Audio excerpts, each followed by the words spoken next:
想泡出一壶香气满满、口感厚滑的普洱茶。跟住我，3步骤搞定普洱茶冲泡实战。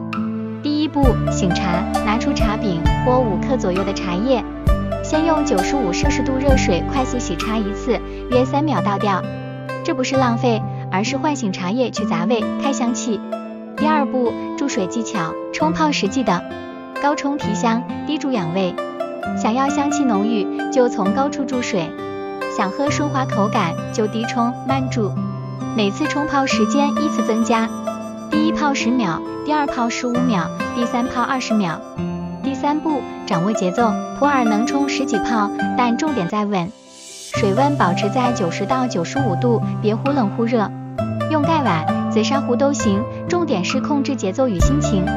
冲泡普洱像在对话，慢一点，香气才会告诉你它的故事。